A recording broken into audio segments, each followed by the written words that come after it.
My mum was so worried about him, and so was I. I took my father to see a doctor. The doctor suspected that he had cholera.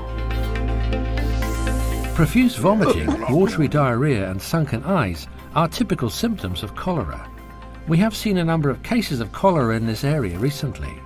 Watery diarrhea and profuse vomiting result in severe dehydration and can lead to death if not treated promptly. So treatment should start immediately by taking oral rehydration salts to compensate for the rapid loss of bodily fluids and minerals. If your father is severely dehydrated, he'll need to go to the hospital to be given intravenous fluids. We need to take a stool culture to see if it is cholera. There's no need to worry. Cholera can be easily treated, but only when one seeks medical care quickly, as you did. Cholera is not an airborne disease. It cannot be transmitted through coughing or sneezing. The bacteria that causes cholera is found in the feces of infected people, and infection may be spread through flies contaminated with a patient's feces or leakage from sewage contaminated with the bacteria that infiltrates drinking water or contaminates food. After learning more about cholera and how it spread, I decided to educate others about the disease and support them in their fight against cholera. My friends and I started a group in our neighbourhood to raise awareness of the disease and the ways to prevent it. Each of us has started by making sure that we have clean drinking water at home. We now boil water for 2 to 3 minutes before drinking it. Or sterilisation tablets can be added to water. You can pick these up free of charge from all health centres. Make sure you wash your hands with soap and clean water.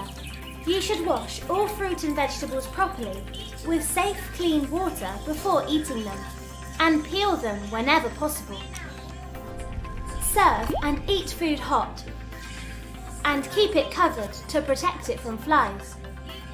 We made home visits to tell people how to prevent cholera, such as washing hands properly, especially after changing a baby's diapers, or while nursing a patient with symptoms of cholera.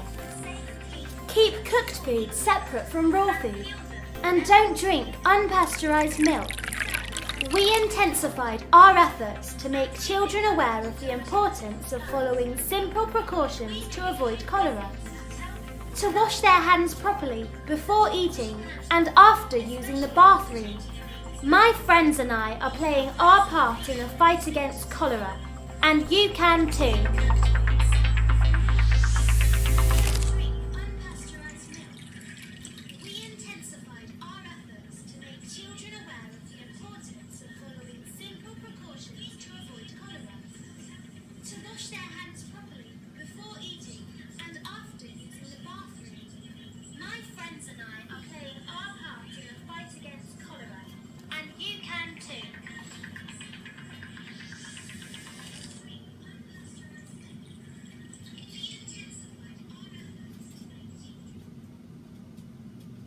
Good morning, ladies and gentlemen. This is the Lrtn Radio and Television Network. Welcome to Platform for Education. Today is the 15th day of January. The 15th day of January. All right, today is Wednesday. So, what we're going to discuss on this preventive health measure is hernia of different type. We got a lot of different hernia. So we're going to be discussing that. First, we're going to be discussing inguinal hernia, the hernia that comes right in your groin. The one that comes right in your groin. This groin here, maybe your right side, your left side, but there's a hernia that comes around there. You know, hernia is a swelling, is a protrusion of the intestine through the weaker part of your stomach or your stomach wall. But that usually happens around the groin. You know, where your stomach joins your pelvis or your private part where your stomach joins your private part, that area can really be weak. And you know how the intestine can come through there? It's because sometimes we start straining. When you are constipated, you go in there, some people, they eat too much bread. Some people eat too much bread. Every time you eating bread, bread is constipating. It's a carbohydrate, but it's constipating.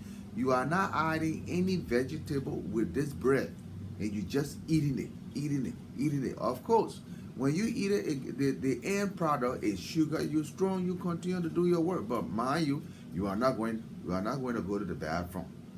If you do not go to the bathroom, you have developed constipation. But the day you go to the bathroom, you're going to be there for some time. You're going to be straining. Now, this is where the hernia come in. If you're straining, you're putting pressure, air, you're squeezing out every little air in your stomach cavity. That, that wall hang in front of you there, that's your whole stomach there. But that whole vacuum there, you're pushing all the air out. You want to get this feces or the toilet to come out. So you're straining, and the more you strain, the weaker part of that stomach is way down here, right in your groin. That's the weaker part of the stomach. All right, that's the weaker part of the stomach. And now when you put that pressure, the intestine will start looking for a place to move. You pushing the intestine as well. They're looking for a place to move. You keep doing that. Every time you are constipated, you put up pressure when you go in the toilet. Then, those are all who work, let's say, as a nursing assistant, orderly, okay, in a nursing home and all that. We are lifting these people. We're lifting them up. We're pulling them. We're facing them. We're pulling them. We're taking them to the toilet. We're dressing them and all that. And each time we put in pressure. Each time we put in pressure. Each time we put in pressure. And the more we continue to do that, you will see these swelling. Now let me put the picture on so that you will see what I'm talking about. You see those swelling. You see the various part that's swelling. You can also have a stomach hernia. The intestine can push through your navel. When your navel is big and it's weaker, through there, by the time you cough, that's straining. When you cough, you put that pressure in your stomach, the intestine can go in there. That's the stomach hernia. When you cough, the intestine go down. That's the inguinal hernia. You see that? Those things happen. That's why many people develop hernia. Hernia, you will see hernia more common in people who are doing lifting. Constantly, especially our nursing assistant in the nursing home. Those who working in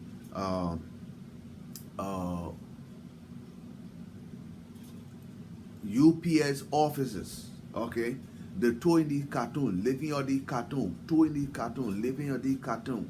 They come out, they tend to develop hernia. All right, this is what I'm talking about. Let's get that. Okay, you will hear me, and you will see where all the different swellings are. That's the hernia we're discussing here. All right, you see, that's what we are talking about. Let me move my knees so that you see properly. Fine. You see, let me move the education so you will see it properly. All right, you see there now? These are the things that we're talking about. That's the hernia. This is the hernia we are talking about. That's the femoral inguinal hernia. You see where those black spots, those lines going? You see those swelling? You got the stomach swelling. Then you got the other swelling on the other side of the penis. On the other side of the penis. All right. That can swell up like that. But as time go on, that will not be swelling over there. It will go straight into the scrotum. It will go straight into the scrotum. Then the scrotum it start bulging. It start getting to be bigger. It will go straight into the scrotum. The intestine will all, one that hole over there, you see those lines, where the lines are. When that hole become bigger, the intestine will pass through there and go straight into the scrotum. You see? It will protrude straight into the scrotum. That means because everywhere anywhere there's a hole in the body, there's always a lining in that particular hole. Even in our artery, there's a lining. In the blood vessel, there's a lining in that blood vessel. So anything protrude, that whole lining will protrude inside there. You see? It will protrude straight inside there. That's what we're talking about. We're talking about inguinal hernia. We're talking about femoral hernia.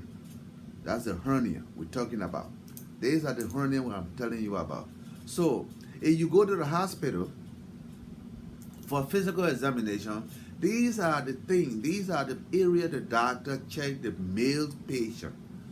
These are the area the doctor will check the male patient. He want to make sure that you are not developing hernia.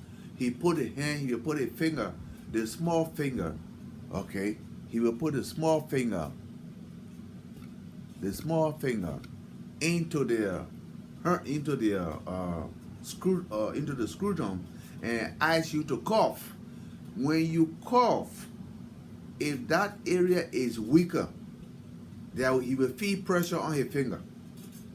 He will feel pressure on his finger. When you cough, he feel pressure on his finger. That means that was the hit of the intestine hit right on his finger. That means that area is weaker. Sooner or later, you will develop that whole intestine will start herniating. It will herniate straight through there, and you will start having the bulging in your groin. You see, people like that, they don't want nobody to know that they got hernia or there's a swelling. They tend to wear a bigger trouser. So one day when men wear bigger trousers, you will not know. You wear bigger jeans pants, you will not know. No belt in the jeans pants, it will just be hanging. You will not know that he had hernia. All right, this is what happened. Hernia is more popular in people who are doing lifting, working in UPS offices, or maybe going to the mine, the digging, or people who are doing road work, the digging, the pushing all heavy. Those who are in the nursing home, they keep lifting. Some of the women, they can have prolapse, uterine prolapse. Some of the women can have what we call bladder prolapse. You see, because of that lifting. Because as long as you get older, the abdominal wall become little weaker. It's not strong again. The fibroid become weaker. You know, because especially some women who were born like 2, 3, 4, 5 children, the abdominal wall is stretched, it come back, it stretch and go right back. It stretch and go right back. All right. If it continue to do that, the wall, the muscle, it becomes to be thinner. And the more it becomes thinner, that's how weaker it becomes. So when you keep pushing through, anything in that stomach will start finding a way to go through in any package like that. So this is what happened. You see, the same more with the pelvic cavity. You see, that's the same more way. If the uterine protrude through there, it herniate through there, you know, it herniate through the vagina area. Is like how you would call it, the uterine hernia or something like that.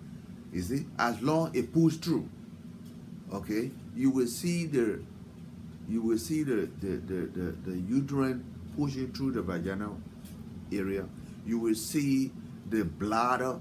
All of them will do the same thing, but it always comes from where? It's always starting from this lifting for a long time in the nursing home, So that is not the right thing to do.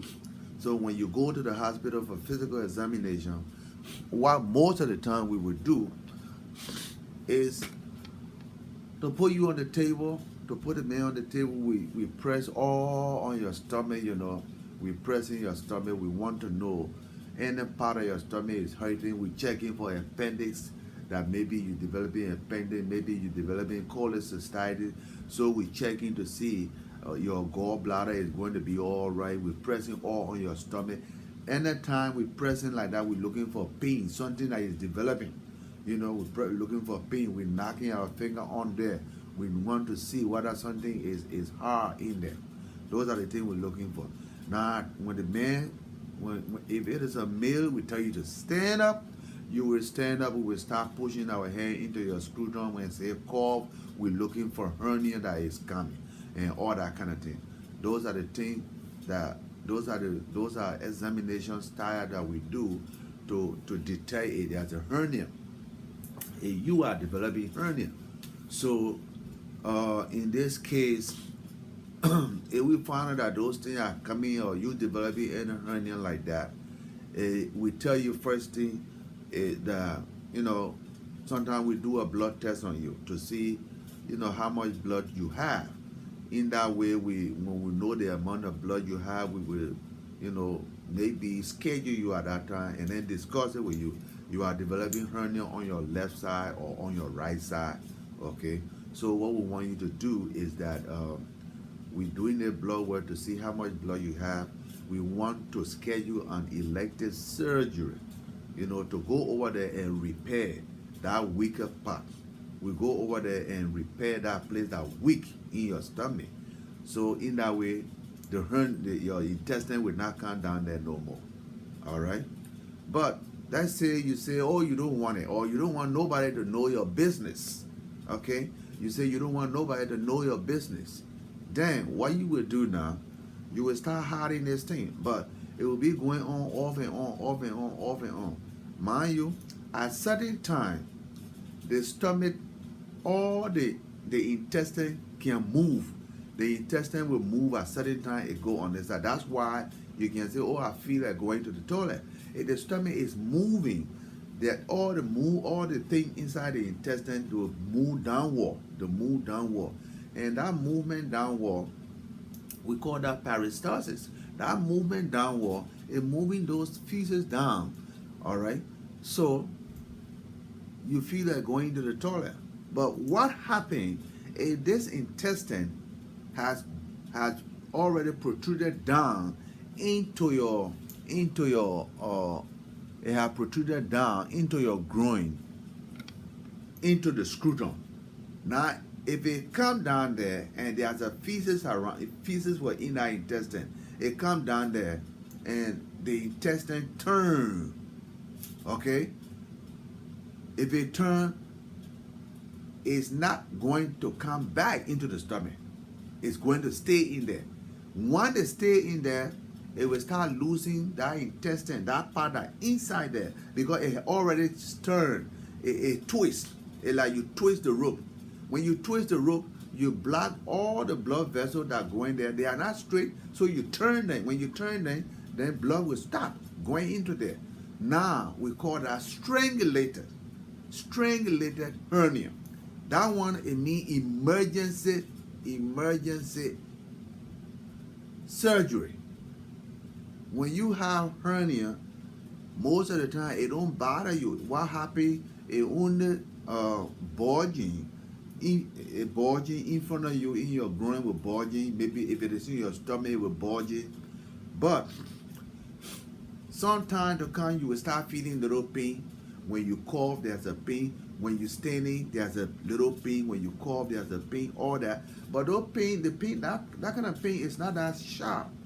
It's the kind of dull pain, but it's the kind of thing that it's not hurting you that much, but it's tedious. It's just there, and you don't want it. It's a uncomfortable type of pain. That's it. You see, it's not it. But when that intestine move and get into the scrotum, and the intestine twist or turn around, and it can't come back into the stomach anymore, it becomes strangulated. There what we say is strangulated. It's strangulated, it means that it turn and it stop all the blood supply that going into the intestine. That way you're going to be feeling pain. That pain is you don't take time, you'll be vomiting, and it will be very bad. It will be very, very bad.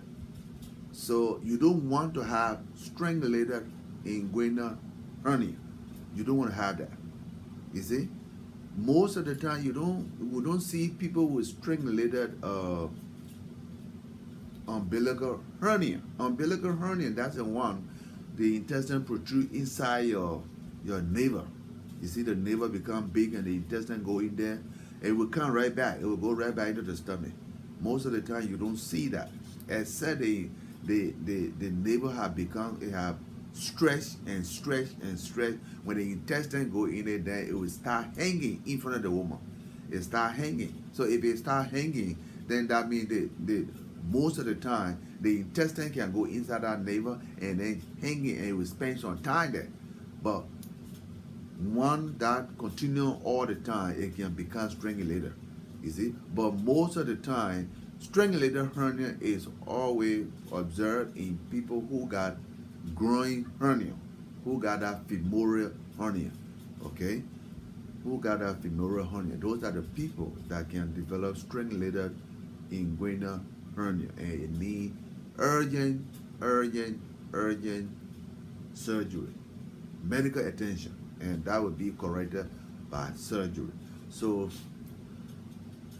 the bottom line is, you see, one, you know about preventive measure, preventive health care. If you invest into preventive health care, all right, you keep yourself for some time. You prolong your life. Preventive health care means prolonging your life. That means you go to the hospital maybe every 6 months. Once you hit 30, 35, so you women, 30, 35, that's it. Do preventive health care.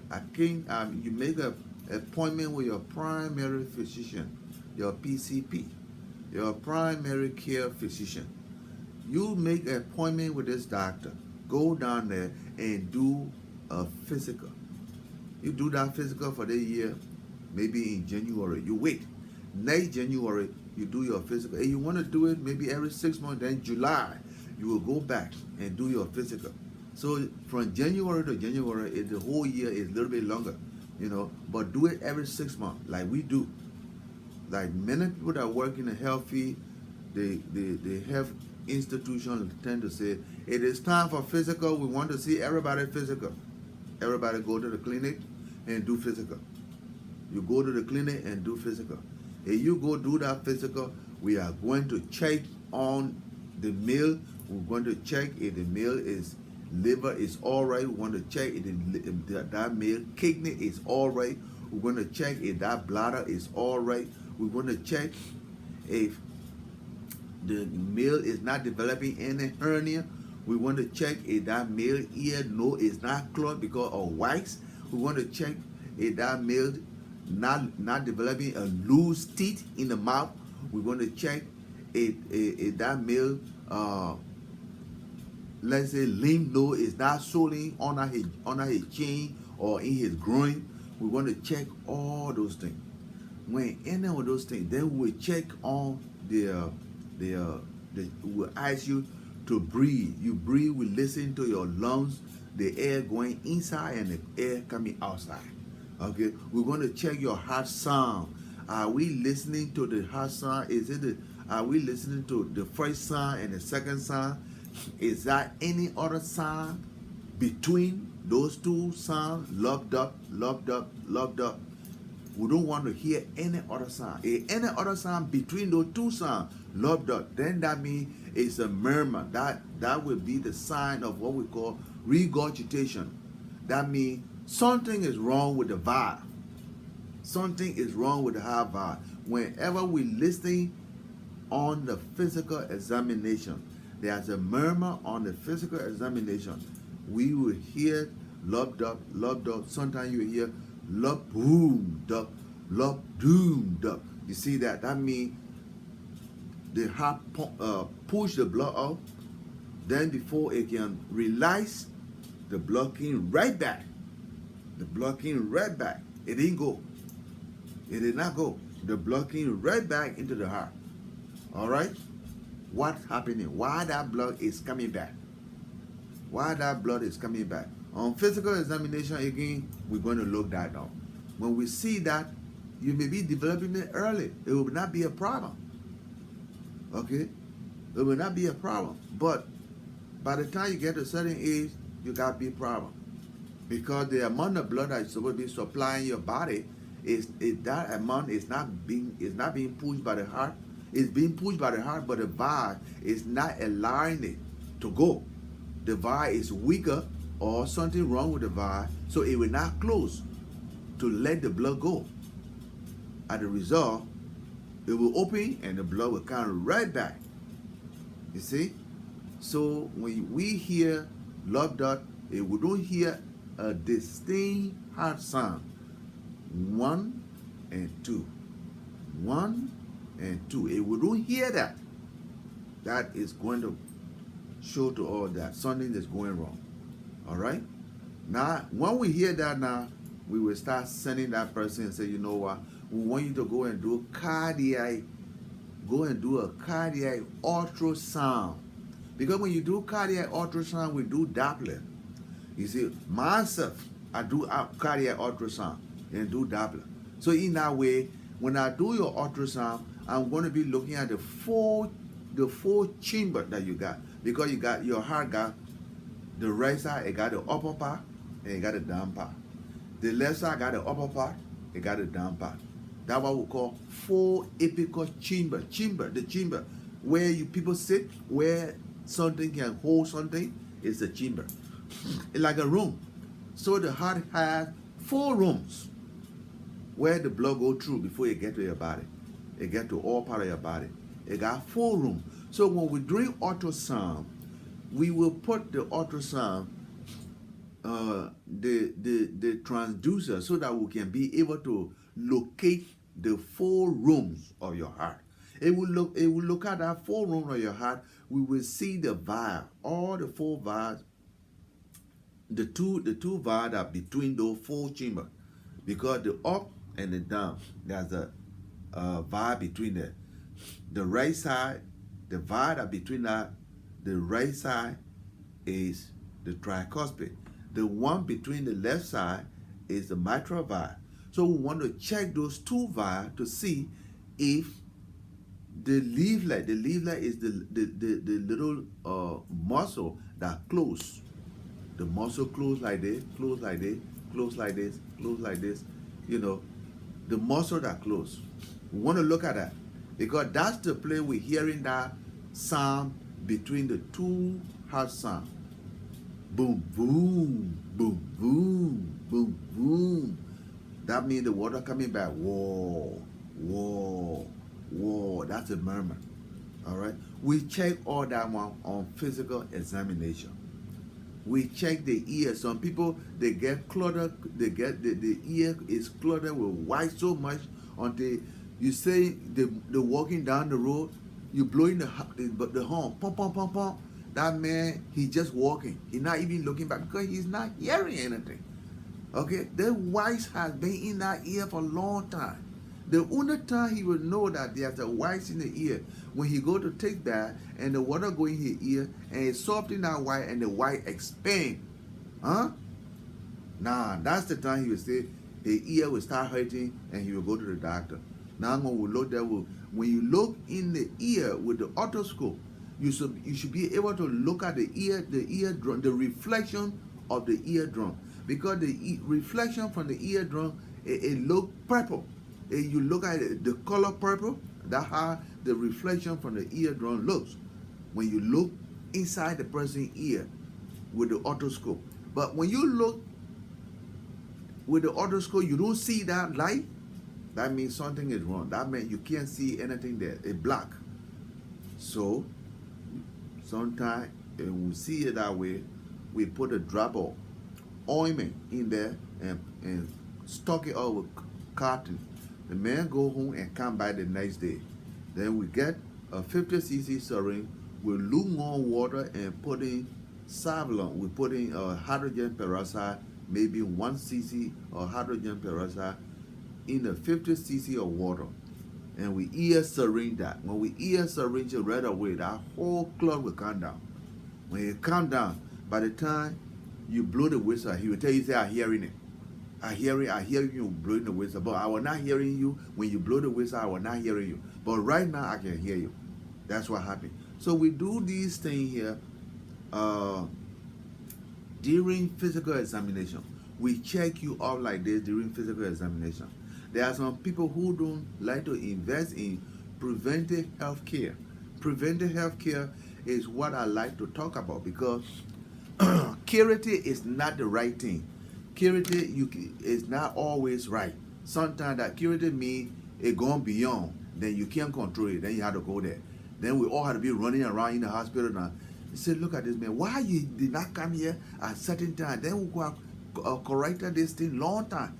You see, if you have come for physical examination, you are not going to develop strangulated hernia. You see, why you didn't come? All those kind of things. You know, we'll start asking questions like that, and we can't even find the answer. It's better to do physical examination on which all these different part of your body will be checked. You see, we can find something developing on the skin. We can find fungal infection on your skin. We can find syphilis because you will have a wat on the penis and on the vulva. You will find that. We can find chlamydia. You're developing chlamydia, gonorrhea, because when we look at the penis, you will be developing a pus will be coming there. Or the lady, when we do a vaginal examination, we will find out that there's a pus on our glove. We will look at that, because when we look at that, because once the person developing has developed a gonorrhea, or he developed what we call trichomonas vaginalis, the odor, those pus, those fluid that stay on the glove is odorous, is offensive. So you don't even have to carry it closer to your nose. You do the examination and bring it like there, a feet away from your nose. You will smell it right away. And if you know that, then you will know exactly what the woman has, or what this particular patient has.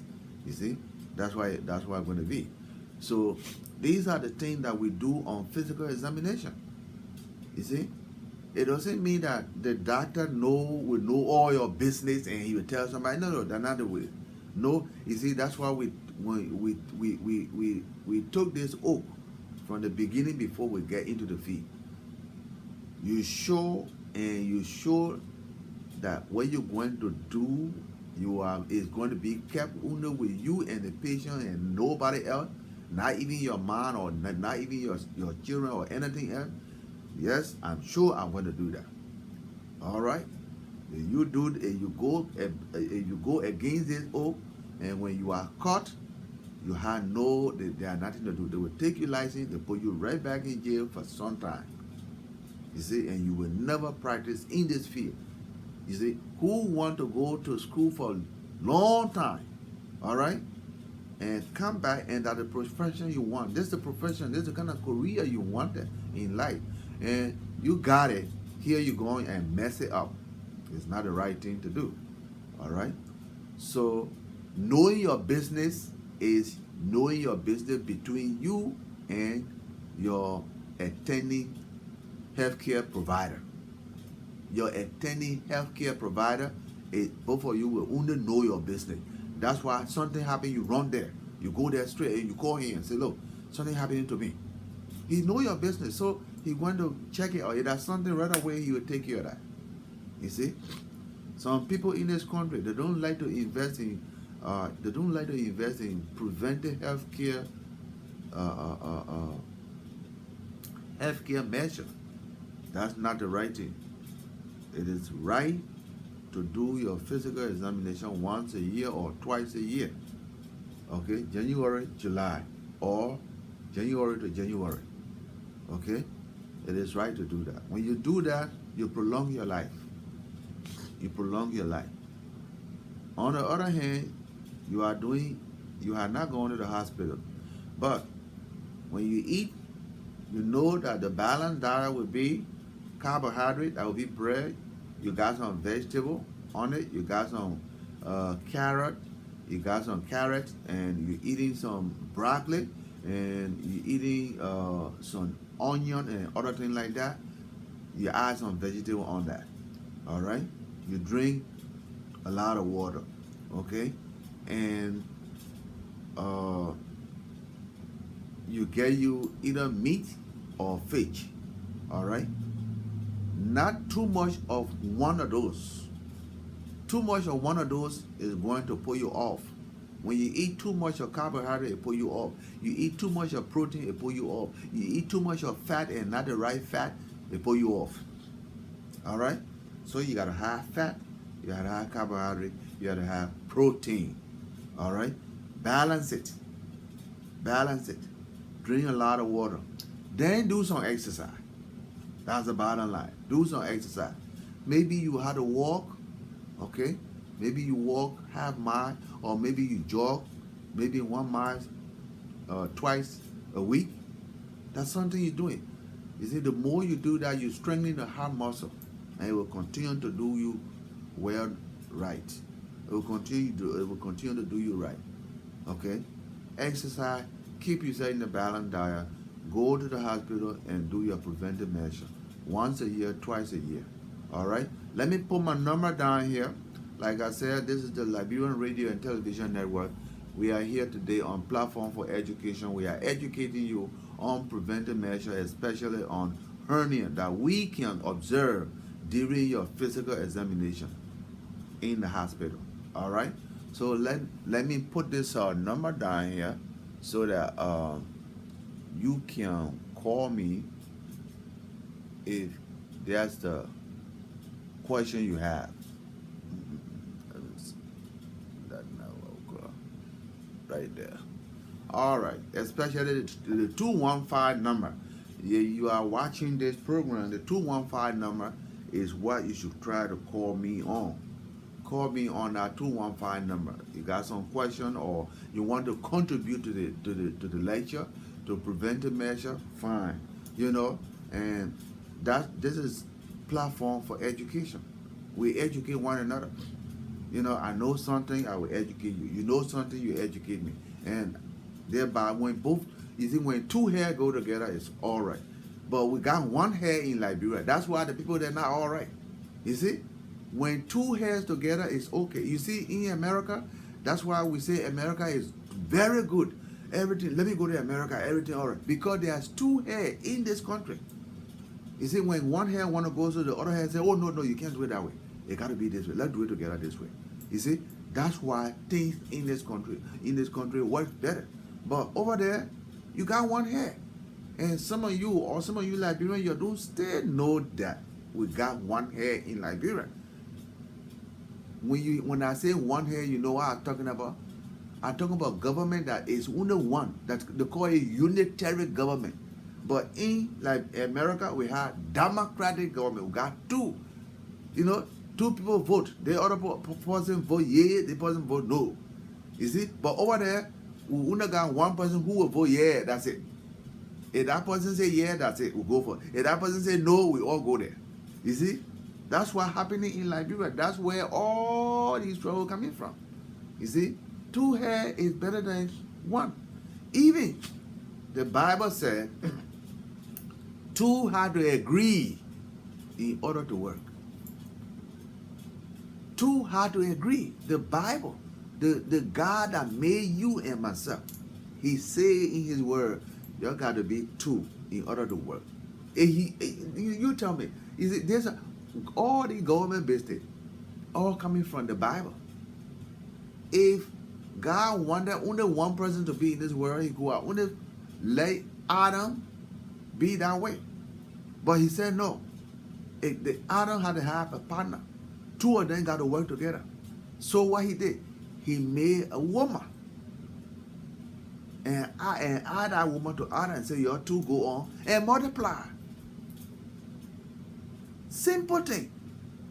We have to live with the simple. They want they in the school business in there again. You know, it ain't called for school business. We got to be two to work.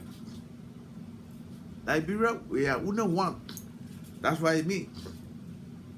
The government won. And they didn't do anything different. They went at that rate and wrote it down in their law book. Yeah, our country is under one person.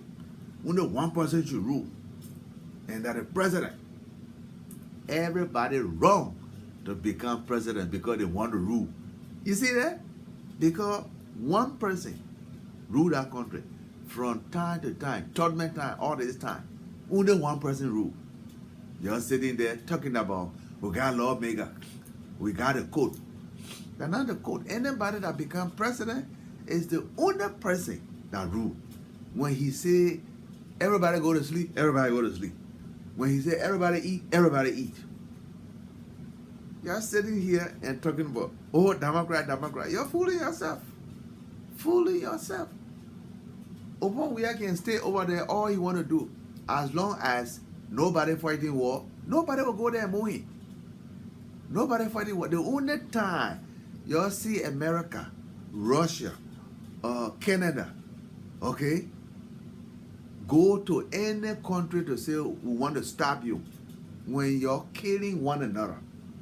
Then they will go there. But when that president is in there and he keeping the peace, you see, Ellen Johnson said he went there and kept the peace. Anybody ever say anything to her? No. Even though she was the head, she was the only person. Anything she said, yes. That's why our country people always break the law. The president always break the law because the president is the only one that tell you, let's do this, and we do it. You see? That's what it means. So, platform for education, it means you got an idea, come back, call me, and put it on. I got an idea, and put it on. Two heads make a very perfect idea to follow. Okay? So you have anything on to call me on preventive measure. Okay, let's go ahead.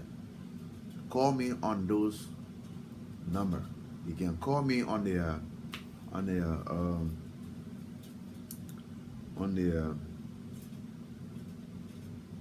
let's see. Let me see here. No, our people rather buy sidewalk pill to swallow that. This is what somebody said to me now on this. They're telling me something now.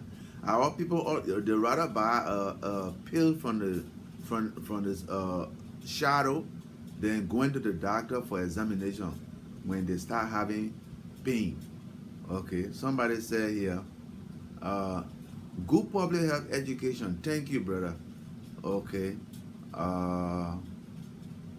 yeah, that's what some people are saying. Okay, they are watching, other people are watching. Then somebody said, have friends who should see this video. Share it with them so they can watch too. We share already. We keep sharing. Okay, we share that. So as you watch this program, you have questions, ask. We were discussing today, it's now 10:30 almost. We were discussing today hernia. We say hernia, and hernia occur most of the time in the groin. All right, the intestine pass through the weaker part of the stomach and protrude straight into the groin, and then from the groin it goes straight into the scrotum. That's what they can say the person got big scrotum. That's the intestine sitting in there. Okay, and that scrotum become heavy. You see he got a big trouser on. You see that kind of thing? That's a hernia. That's the intestine going inside there. This is what happened. That's the intestine. That's the kind of hernia we're discussing. And that hernia that intestine can also go into the stomach. Let me put it back again so that some of you will see. All right. All right. Here we are. Let me move that. Let me move the number. Let me move my knee. Okay. You see that? That's the stomach. You see the navel there? The intestine can come in there. When that navel become big, the intestine can come and sit in there. You see the groin? That you see that swelling in the groin there? When that swelling continue to be, it will start today. It start this year. You continue. You're not going to the hospital. You continue until it become big. It will pass through there. It goes straight into the scrotum. You see that? You see on there? It will go straight into the scrotum. That's where you're developing hernia right there. It goes straight into the scrotum. That's the place we're talking about. You see? And when that intestine go into that scrotum and it turn around, it becomes strangulator. You see? It turn around, it becomes strangulator. The intestine will not go back in your stomach no more. It will stay there, and if they don't do a surgery, you can die from there. You can die from there fast because you will be vomiting and everything. Your stomach will start swelling right away. Because the intestine has no blood, you will start swelling. You start swelling.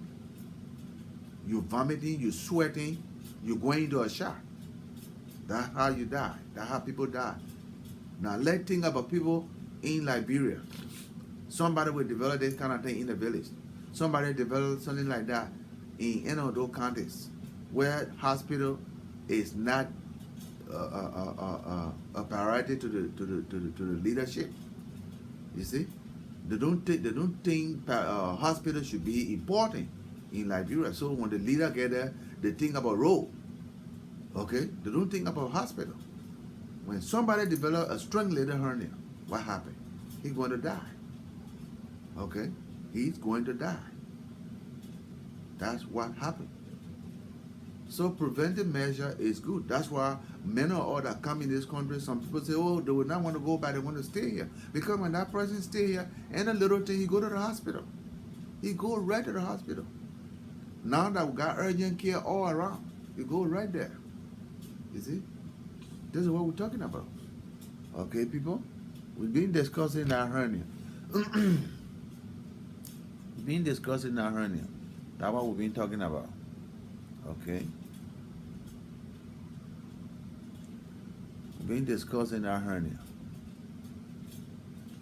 That's what we've been talking about. So, the number again, this is the number again we put down here.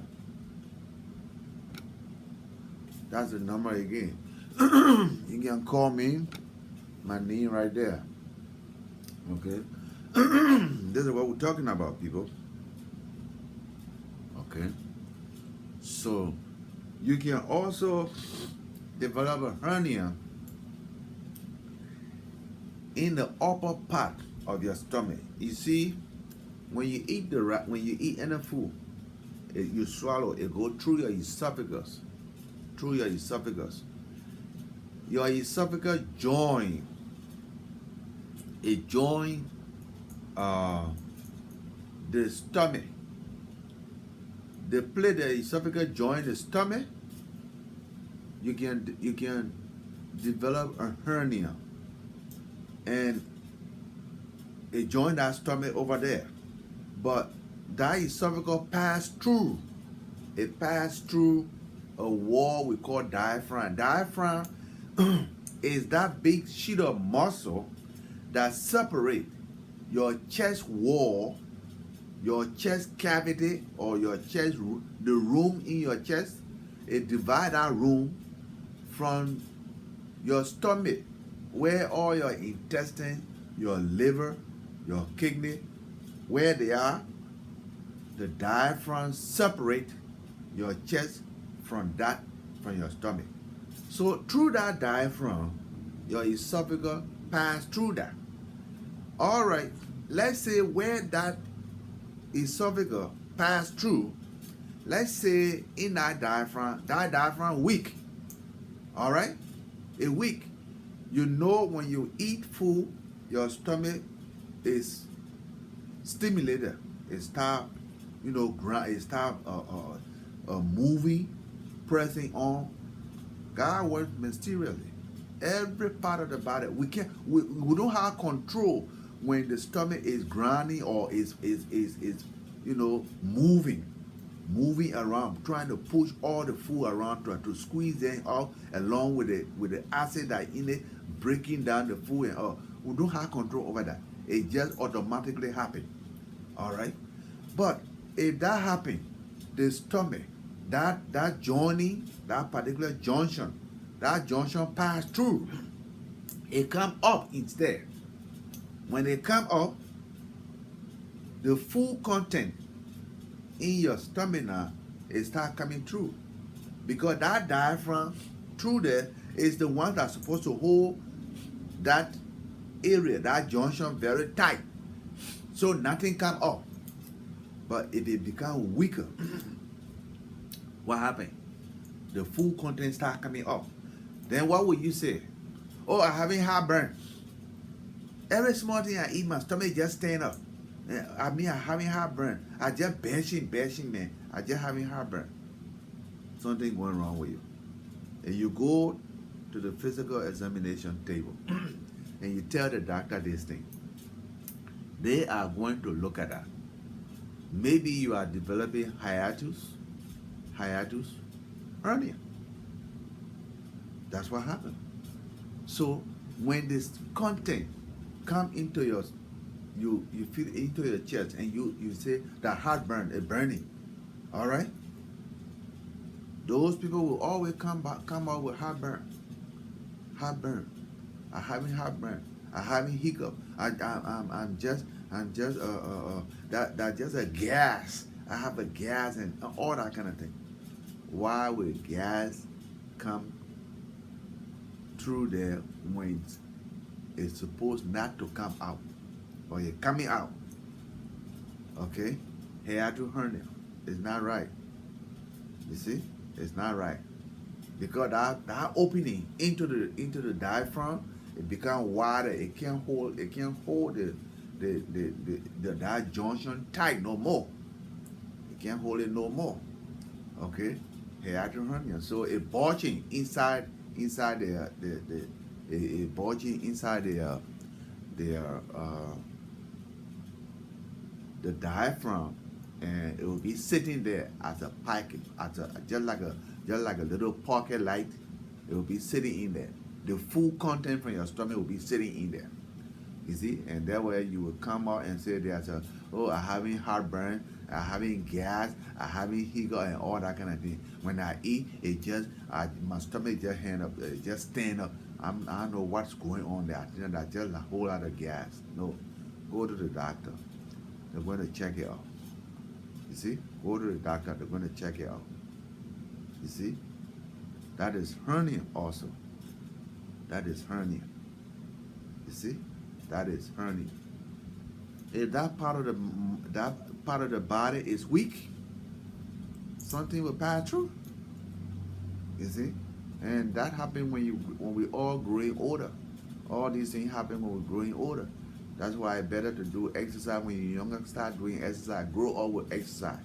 You see, the more you exercise, you're strengthening the muscle. You're strengthening the heart muscle. You're strengthening the muscle in your body, the blood vessel, and all that. You're strengthening a lot of things when you do exercise. A lot of things come. You put up. You sweat good, and you put up all these additives in your blood. They all come out. Exercise is good. Preventive measure, and you do exercise. Eat balanced diet. Balanced diet, exercise, physical examination. It will prolong your life. You see, some of us do our weight lift, then we do our push-up, 10 push-up, 10 weight lift, 10 push-up, 10 weight lift. At least it increase your heart rate. When you increase your heart rate all the time, your heart get conditioned. Okay, you do that. But from there, you have your balanced diet. You eat. You don't eat too much on one thing. Okay? You do your physical. See? Majority of all that from Liberia, especially from the tropics, majority of us on physical examination, we will always find out that our PPD is positive on physical examination. They give you protein purified derivative, what we call PPD. Okay? They give it to you under your skin. You go come back, boom, it's positive. You see? Many of us have been exposed to tuberculosis a long time. The bacteria is in our body. But if you come on this side and you start eating good food, tuberculosis bacteria does not survive, is not active in high hemoglobin. High hemoglobin. You got good amount of blood. You got like 12, 15, 16 grams. Bacteria like tuberculosis bacteria is never going to function. But it's going to tell the test that you have been exposed, the bacteria has been in your body. All right? But it's not active. When it's not active, they don't declare you a sick person. Okay? Sometimes when they find out that it is like that, it is active, then nowadays, what they do an inference study. They take maybe like 4 or 5 bottles of blood from you. They go and study it. They will find out for sure that you are being exposed to tuberculosis.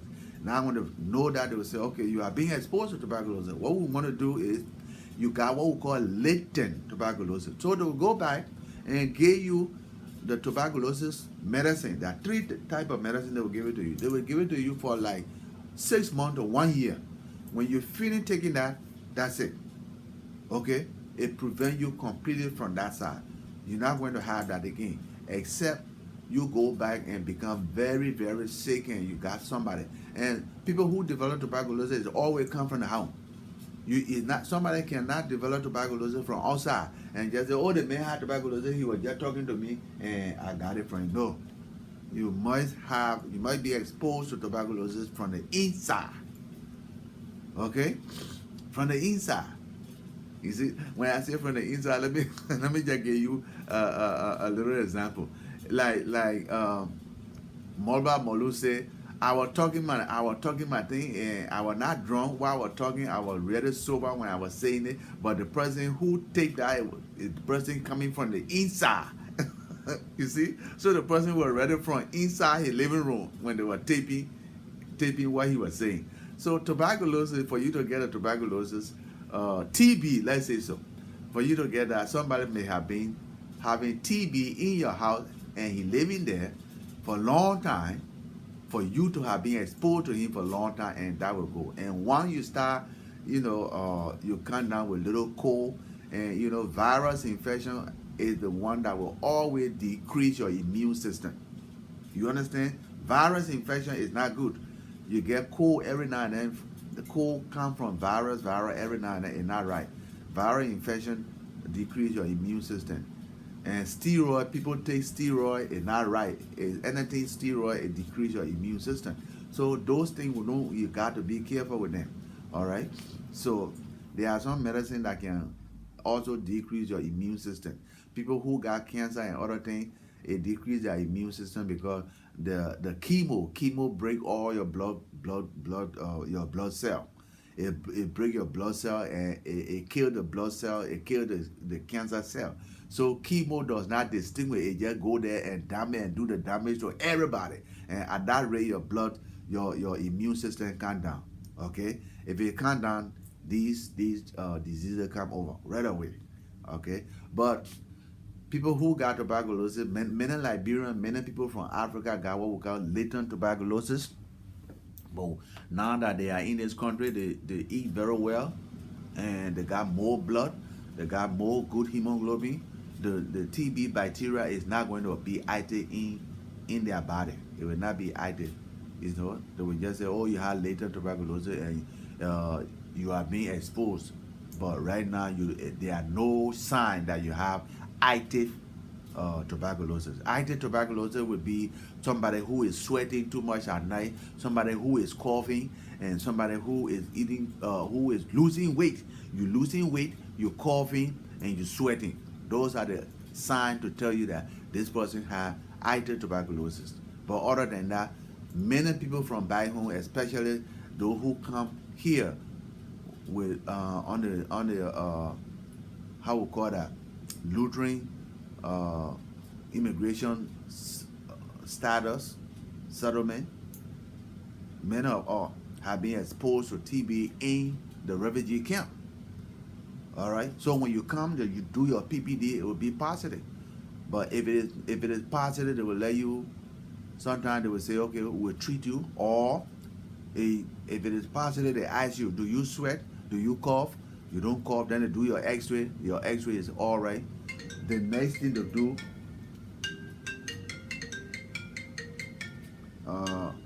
excuse me, people, 1 minute.